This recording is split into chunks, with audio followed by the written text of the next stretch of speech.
All right. First and foremost, give all praise, honor, and glory to the Most High God of Abraham, Isaac, and Jacob, and His Son, the Hamashiach, Yahushua, Yeshua, Yehoshua, who we mostly know as Jesus Christ. I want to deal with a story today that's rarely told. It's a dark story about Athaliah, who ends up becoming a ruler of the southern kingdom of Israel. A woman becomes the ruler, a queen. A lot of jokers will tell you ain't no queens in Israel, but there was a queen that sat, and she's not the only one. There's another one too. We'll see what the response is on this video, and then if we get a good response on this video, we'll tell you about the queen, the other queen of Israel. But there's a queen that sits on the throne of David, named Athaliah. Okay, now she descends from King Ahab, who was married to Jezebel. All right, the infamous Jezebel, and we know King Ahab followed the ways of Jezebel, kind of was influenced by Jezebel, but they were worshiping Baal and doing all kinds of things were displeasing to the Lord. Okay, during their reign, though, there was heavy beef between them and the southern kingdom. Ahab was king of the northern kingdom, and during that time was King Jehoram, who was king of the southern kingdom. All right. So they made a peace treaty, and within the peace treaty, to sweeten the pot, King Ahab gave King Jehoram of the southern kingdom his daughter Athaliah.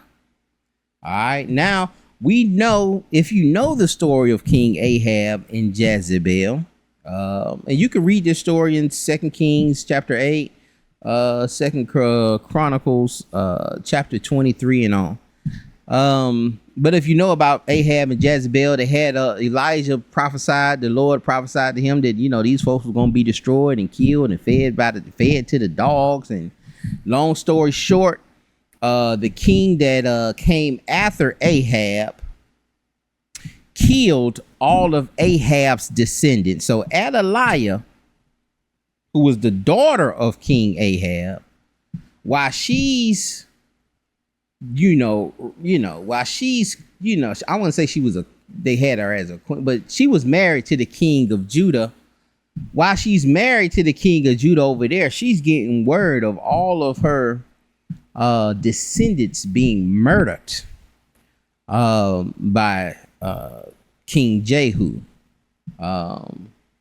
So he slaughtered, King Jehu slaughtered all of Ahab's descendants. It was so, like, you have to go and look at it. It was like, I think Ahab had 70 sons, and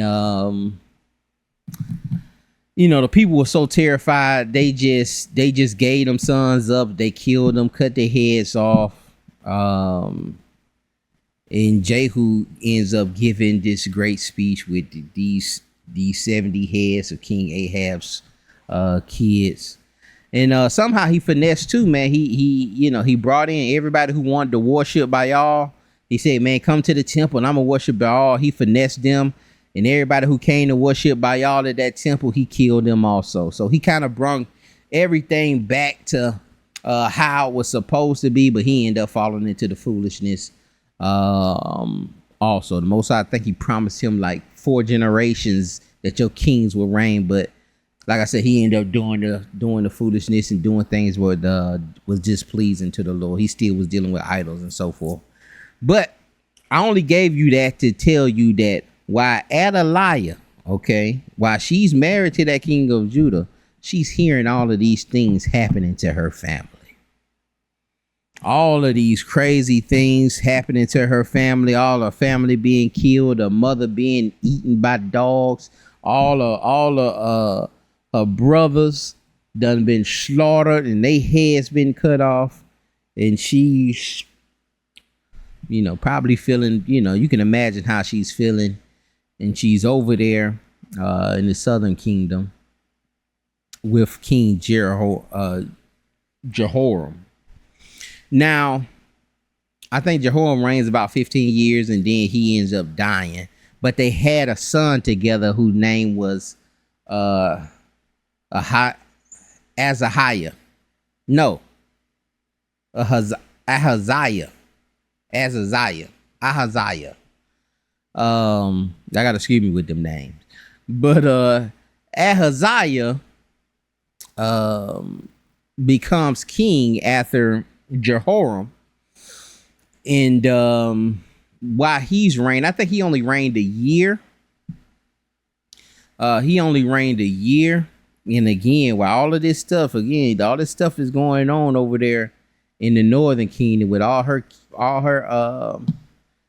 her people dying, once her son became king, and once her son died, she wanted to grasp the kingdom for herself, in which she did. And what she ended up doing was, Ahaziah had 7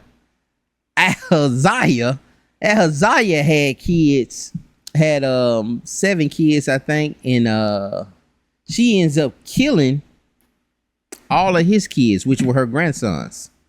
Okay, so that she can stay in that position of rulership. Like, really, if you think, she has no lineage, she has nowhere to go. All her lineage is gone. She ain't her husband is dead, and her son, who was reigning, he done died, and she wants to hold this position, or she wants to be in this royal space, and she kills all her grandsons so she can continue to, so she can reign. And she reigns for 6 years, but she didn't kill all the grandsons. One of the grandsons were hid from her by his sister. So one of the grandsons were hid from her in the temple. The grandson stayed in this temple for 7 years. And while Athaliah is reigning, while she's reigning for them 6 years, she done brung in by y'all. She doing all the stuff that her mama Jezebel was doing in the northern kingdom. She's doing it in the southern kingdom. She done brought this, brought by y'all and all the stuff inside of the temple. And but there was a priest, his name was Hilkiah.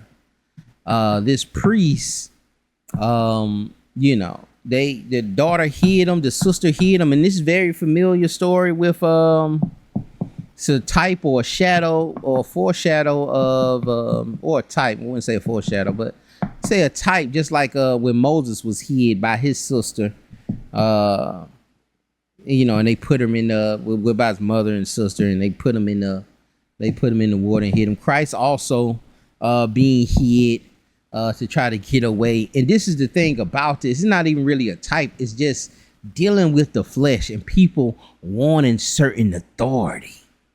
All right, and the things that people would do for power, the things that people would do for Moses' seat. They talked, Christ was even talking about the Pharisees wanting to sit in Moses' seat. So as a leader, as a king, when you have a place where you have dominion as a king, you have to watch out for people who may get corrupted by power, or the may get corrupted by just the opportunity to receive some power. There's people that are looking for your downfall, waiting for you to slip up.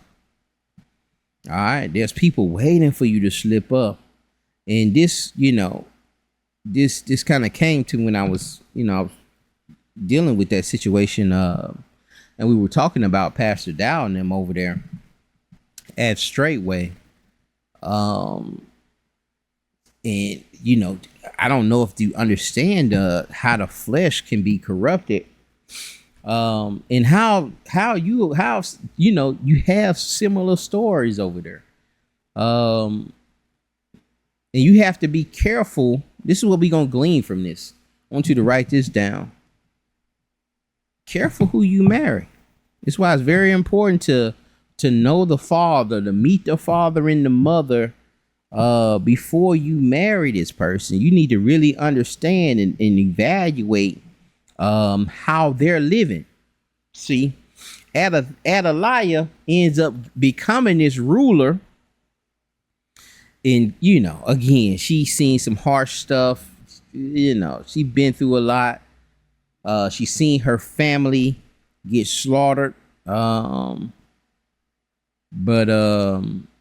there's no reason for her to, there's no excuse for her to go and murder her grandsons so that she can keep power.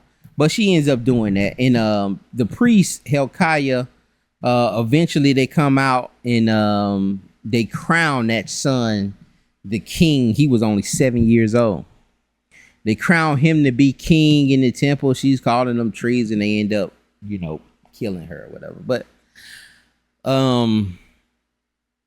these daughters may rise up. And I was thinking about when I was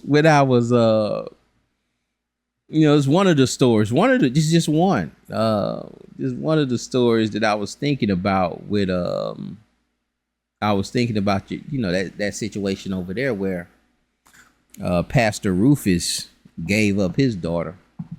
And Pastor Dow feels some kind of way about Pastor Rufus. He says he's this and he that, and he has these accusations on him, and brothers is throwing around this whole, oh, well, you got this certain spirit on you, and da da da da da, and whoop de woo, and allegedly Pastor Dow has taken Pastor Rufus' daughter as a wife.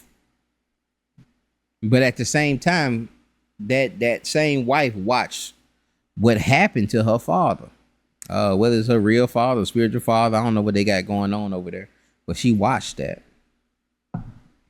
She watched that happen, and she may have smiled about it and whatnot, but she could be building up a spirit of Athaliah. That if she gets the opportunity, not saying she finna go out here and murder somebody, do something crazy like that, but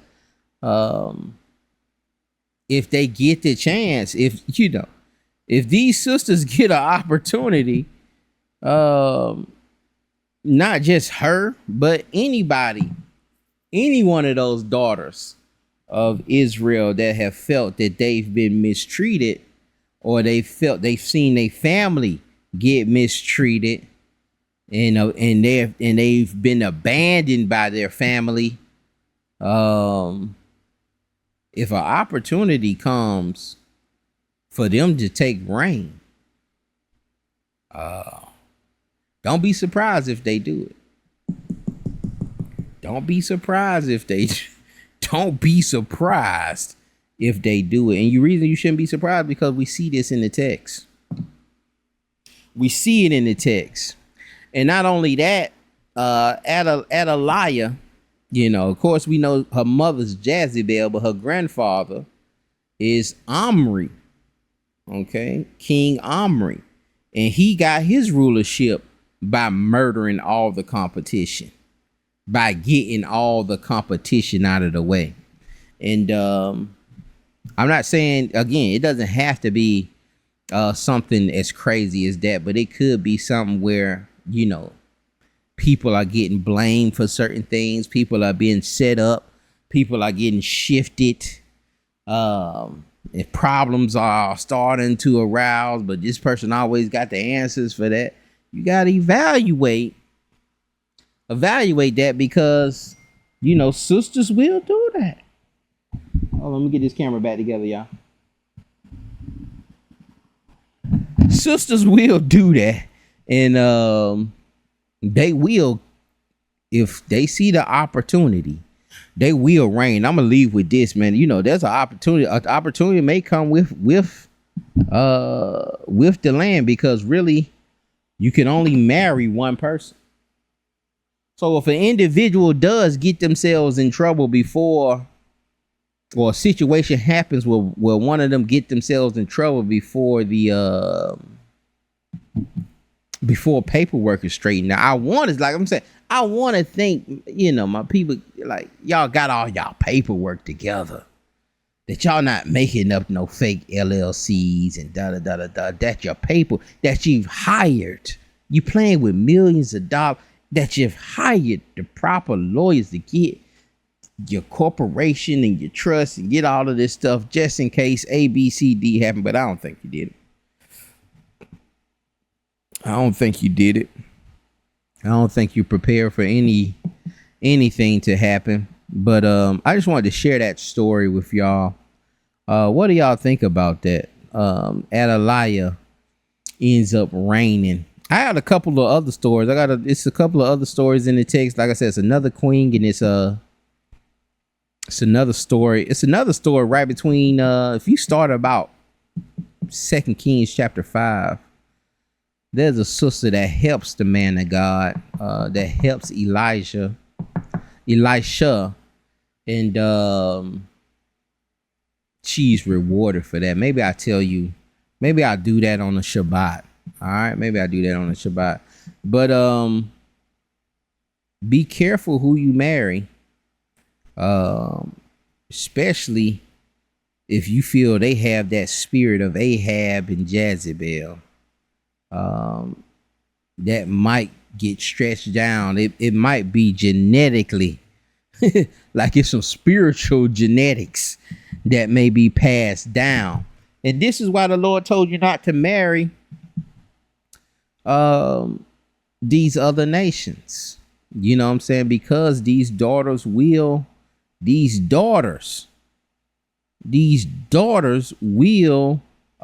end up corrupting you. They will end up, because they'll wear you out. They'll wear you down. Women know how to get men to do what they want to do. Like, we talk a lot of that. Oh man, you're gonna get that woman. She gonna do that. But women have a way. Women have a way. So just make sure, examine before you go out here marrying these sisters, man. Make sure you don't marry an Athaliah.